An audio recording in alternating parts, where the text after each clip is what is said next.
নমস্কার, আমি বৃষ্টি। কেমন আছো সবাই? আশা করছি সবাই অনেক ভালো আছো, সুস্থ আছো। সবার সুস্থতা কামনা করে আজকে আবারও একটা নতুন ব্লগে সকলকে জানাই অনেক স্বাগত। আজকের ব্লগটা কিন্তু সন্ধেবেলা থেকে শুরু করে দিয়েছি।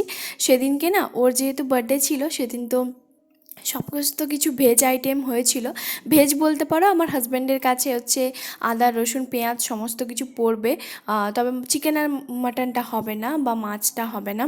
তার কারণ হচ্ছে ওই যে আমি বলেছিলাম ওর জন্মদিনের দিন না, ওর যে একজন বন্ধু হচ্ছে তোমার খেয়েছিল, ও হচ্ছে তোমার ভেজিটেরিয়ান। তো তার জন্য কি হয়েছে, শুধুমাত্র ওই বলেছিল যে চিকেন আলাদা করে আবার রান্না করবে, আবার পনির রান্না করবে, অনেক সমস্যা হবে। তার চেয়ে একটা কাজ করি, সব কিছুই হচ্ছে তোমার ভেজ মানে পনিরটাই নিয়ে চলে আসি। তাই আমি বললাম ঠিক আছে। আর তার জন্যই হচ্ছে বলেছিল যে একদিন মাটন নিয়ে আসবো। তো আজকে হচ্ছে হঠাৎ করে হচ্ছে আমাকে বিকেল 5:30টার সময় ফোন করে, বলল তুমি আদা রসুন পেঁয়াজ টমেটো যা যা কাটার কেটে নাও, আমি হচ্ছে মাটন নিয়ে যাচ্ছি। তো মাটন নিয়ে আসবে 1 কেজি হচ্ছে তোমার মাটন নিয়ে চলে এসেছে। আমি বলছি দুজনের 1 কেজি মানে কতটা বুঝতে পারছো? তো বলছে আজকে জমিয়ে দুজন মিলে খাবো।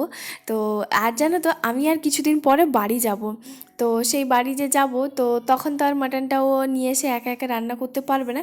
কারণ ও না মাটনটা রান্না করতে পারে না, চিকেনটা তবু রান্না করতে পারে, মাটনটা রান্না করতে পারে না তার জন্য। তো এই জন্য বলছে দুজন মিলে একটুখানি জমিয়ে কষিয়ে হচ্ছে তোমার রান্না করে খাবো, বেশ ভালো লাগবে। আর ওই সাইডে ও হচ্ছে আলুগুলোকে না হালকা করে একটুখানি ভেজে নিয়েছে, ওই কাজটা এসে করে ফেলেছে। আমার পেঁয়াজ কাটা আদা রসুন বাটা সমস্ত কিছু বাটা হয়ে গেছে। শুধুমাত্র এসে এই যে এখন হচ্ছে তোমার মাটনটাকে ভালো করে ধুয়ে হচ্ছে তোমার এখন ম্যারিনেট করব।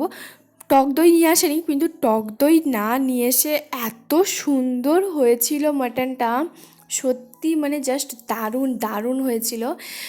ও তো খেয়ে বলছে যে পুরো একদম মিক্সার গ্রাইন্ডারে যেমন হচ্ছে তোমার পেস্ট সমস্ত কিছু করে রান্নাটা হয়, তুমি তো একদম মানে সেরকমভাবেই করেছো, এত সুন্দর হয়েছে। তো এইটা শুনে আমার ভীষণ পরিমাণে ভীষণ খুশি। তো যাই হোক, বললো যে টক দইটা নিয়ে আসতে, না আমার একদম মনে নেই। আর এখানে হচ্ছে তোমার নুন হলুদ লঙ্কার গুঁড়ো কাশ্মীরি রেড চিলি পাউডার, তারপর হচ্ছে মটন কারির যে মশলাটা সেটাও হচ্ছে তোমার দেবো। তো আর সর্ষের তেলটা সবার শেষে দেবো। যেহেতু 1 কেজি, তো যেহেতু একটুখানি দাবিয়ে হচ্ছে তোমার রাখবো, তার জন্য অতটা বেলা হচ্ছে আমার কাছে নেই, মানে জায়গাটা, তার জন্য এর মধ্যে হচ্ছে তোমার ঢেলে হচ্ছে তোমার ম্যারিনেট করে তারপরে একটা স্টিলের যে কন্টেনারের মধ্যে সেটাতে রেখে দেবো। আর ওইদিকে ও আলুটা ততক্ষণে একটুখানি ভাজাভাজি করছে।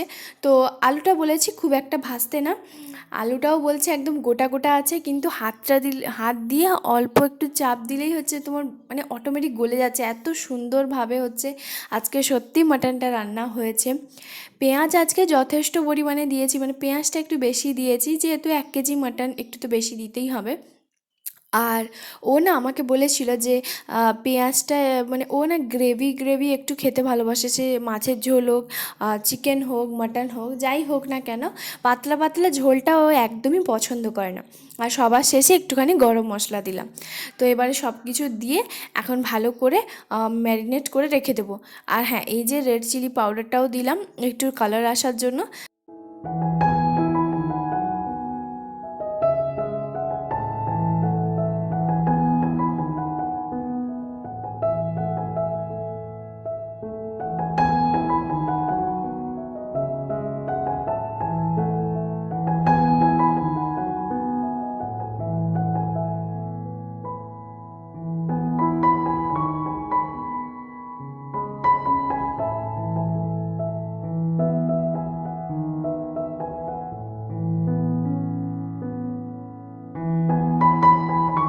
যে কড়াইটাতে হচ্ছে আলুটা ভেজে রেখেছিল, সেই কড়াইটা একটুখানি তেলটা গরম ছিল, তো সেই তেলটাই হচ্ছে এখন ঢেলে এর মধ্যে হচ্ছে তোমার দিয়ে দেবো।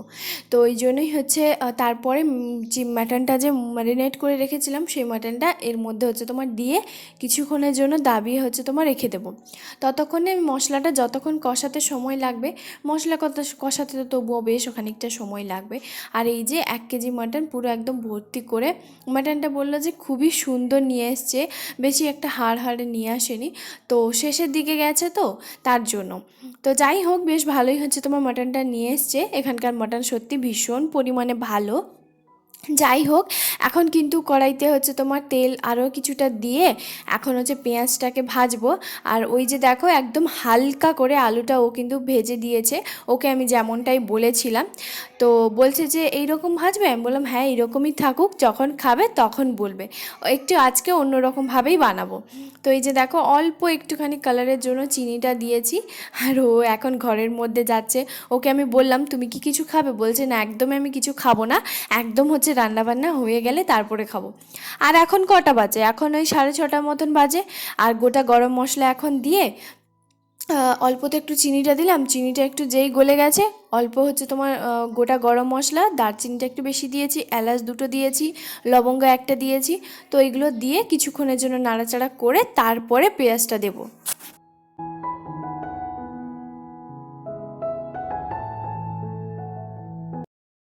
আজকে কিন্তু বুধবার, আর আজকে কিন্তু ও কিন্তু মাটনটা নিয়ে এসছে। তো যে পরিমাণ, কালকে দুপুরবেলাও কিন্তু শুধুমাত্র ভাতটাই আমি বসাবো, কারণ এত মাংস খাবে কে, তার জন্যই।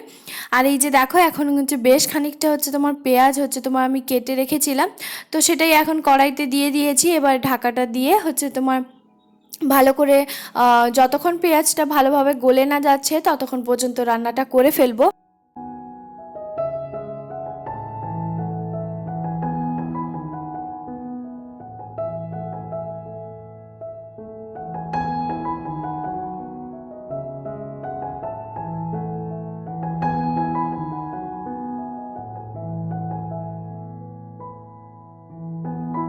মাছটা কিন্তু ও কোনোদিনও রাতে নিয়ে আসে না, চিকেনটা মাটনটা হচ্ছে তোমার রাতে নিয়ে আসে। তবে আজকে মাটনটা একটু রাতে নিয়ে এলো, যেদিন ওই দিনও কিন্তু চিকেনটা ও রাতে নিয়ে এসেছিল বেশ অনেক দিন পর। তবে মাটনটা কোনোদিনও সেভাবে রাতে নিয়ে আসে না, দুপুরবেলায় বেশিরভাগ নিয়ে আসে। যাই হোক আজকে ইচ্ছে হয়েছে তার জন্য নিয়ে এসছে। আর তাড়াতাড়ি নিয়ে আসার একটাই কারণ হচ্ছে এখানে যদি একটুখানি দেরি হয়ে যায় তাহলে কিন্তু দোকানপাট বন্ধ হয়ে যায় খুব তাড়াতাড়ির মধ্যে। যেমন একবার আমার ইচ্ছে হয়েছিল ধোসা খেতে, তো ধোসা আমি ভেবেছিলাম হয়তো 9:30-10টার সময় আনতে যাবে। তো ও দেখলাম যে 7:30 8:30-র মধ্যে হচ্ছে তোমার নিয়ে চলে এসছে। আমি বললাম কী গো এত তাড়াতাড়ি নিয়ে চলে এলে? তখন বলছে যে যদি 9টা 9:30 বেজে যায় তাহলে কিন্তু দোকানপাট বন্ধ হয়ে যায়, তখন তোমার খাওয়ার ইচ্ছেটা থাকলেও আমি নিয়ে আসতে পারবো না, কারণ খুব তাড়াতাড়ি এখানকার দোকানপাটগুলো বন্ধ হয়ে যায় তার কারণে। তো যাই হোক সেই জন্যই হচ্ছে ঝটপট হচ্ছে তোমার মানে তাড়াতাড়ি রান্নাটা করা। মাটনটা যেহেতু চলে এসছে তাড়াতাড়ি আর রান্নাটা করবোই বা কেন, আস্তে আস্তে আরামসে করছি। আর এদিকে হচ্ছে আমি কি জানো তো, যদি একটুখানি তাড়াতাড়ির মধ্যে রান্নাটা করে ফেলি তাহলে মনে বেশি ভালো লাগে। 9:30 10টা 11টা পর্যন্ত ওই রান্নাঘরে রান্না করবো, এটা আমার কেন জানি না ভালো লাগে না।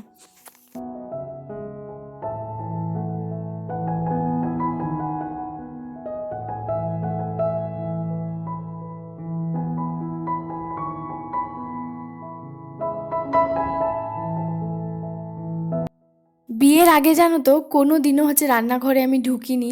আমার সব সময় মনে হতো, মাকে এটাই প্রশ্ন করতাম, জিজ্ঞেস করতাম কাঁচা কাঁচা সবজিগুলো কিভাবে রান্না করো। এই সব সময় আমার এইটাই হচ্ছে তোমার মাথার মধ্যে ঘুরপাক খেত যে কিভাবে রান্নাটা করো। তো অদ্ভুত লাগলেও এটাও সত্যি। তবে এখন সত্যি কথা বলতে আমি প্রায় মোটামুটি অনেক রান্নাই জানি। তো সেইগুলোই হচ্ছে আমি বানাই। আর এখন আমার রান্না করতে ভীষণ পরিমাণে ভালো লাগে। হাতের কাছে সমস্ত কিছু জিনিস থাকলে তো কোনো ব্যাপার নয়। আমি আর কিন্তু এখন রান্নার একটুও চোর নই। আগে যেরকম হচ্ছে মা যদি মাঝে মধ্যে একবার কোনো দিনও বলতো মজা করে যে আজকে দিনটা তুই একবার রান্না করতো, তখন আমি বলতাম যে আমার দ্বারা হবে না, আমি পারবো না। তো কোনো দিন আমি বাবার ঘরে হচ্ছে রান্নাটা করিনি, তবে হ্যাঁ লুচি রুটি পরোটা এইগুলো কিন্তু আমি বাবার ঘরে বানিয়েছি, আমি করেছি, কারণ এইগুলো বানাতে আমার বেশ ভালোই লাগে। আর ওই বলো নিমকি এইগুলো মানে ফাস্ট ফুড জাতীয় জিনিসগুলো এইগুলোই একটুখানি বানাতাম।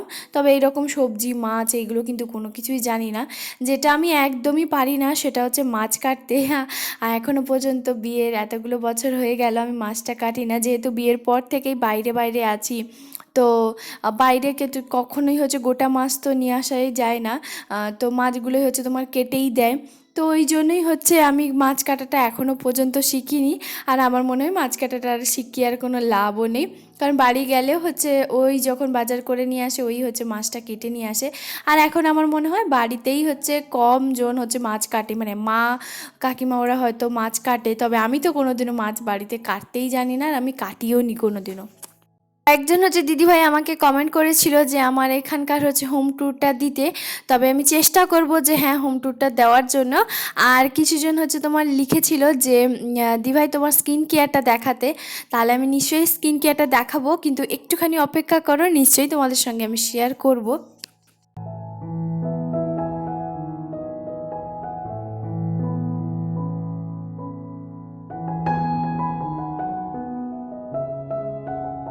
এইমাত্র হচ্ছে মাটনটা কড়াইতে দিলাম, এখন কালারটা দেখতে পাচ্ছ কিছুটা আলাদা, তো এখনও কিন্তু কষানো ভালো করে হয়নি, এই তো সবে মাত্র দিলাম। এর খানিকক্ষণ পরে কিন্তু বেশ ভালোভাবে কালারটা চলে এসেছে।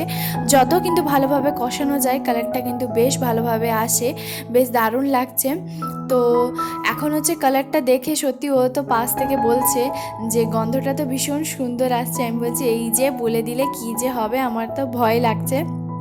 তো যাই হোক, শুধুমাত্র মাটনটাই রান্না হয়েছে, মাটন আর ভাত, আর কোনো কিছুই দরকার নেই, কারণ মাটন আর ভাত হলে আর কোনো কিছুই প্রয়োজনের মনে হয় বলে তো আমার মনে হয় না। যাই হোক, এইদিকে দেখো, প্রথমে কালারটা দেখলে, দ্বিতীয় কালারটা দেখলে, আর এখন দেখো তৃতীয়, যতটাই কষাচ্ছি দেখছি কালারটা এইরকমভাবে আসছে, আর পুরো গ্রেভিটা এক ভালোভাবে হচ্ছে তোমার হয়ে গেছে। আর সবার শেষে তো হচ্ছে তোমার প্রেশার কুকারে দেবো, তবে ওই কাজটা বললো যে আমিই করবো। আমি বললাম এতক্ষণ আমি কাজ করলাম আর তুমি এইটা শুধুমাত্র করবে। যাই হোক, এই যে দেখো কেমন কালারটা এসছে, জাস্ট দারুণ হয়েছে, আর টেস্ট কিন্তু ভীষণ সুন্দর। তোমাদের কার কার মাটন পছন্দ আমাকে কিন্তু কমেন্ট করে জানাতে একদম ভুলবে না। আমি যেমন বিয়ের 2 বছর পর হচ্ছে তোমার খাওয়া শুরু করেছি, না, বিয়ের 2 বছর আগে হচ্ছে তোমার খাওয়া শুরু করেছি, আর এখন আমি মাটনটাই বলতে পারো ভীষণ পরিমাণে পছন্দ করি, বেশ ভালো লাগে আমার। তোমাদের কার কার ভালো লাগে প্লিজ একটা কমেন্ট করে জানাতে একদম ভুলবে না। তাহলে চলো আজকের ভিডিওটা এই পর্যন্তই, দেখা হবে আবারও একটা নতুন ব্লগে। সবাই খুব ভালো থাকবে, সুস্থ থাকবে, চ্যানেলটা প্লিজ সাবস্ক্রাইব করে দেবে।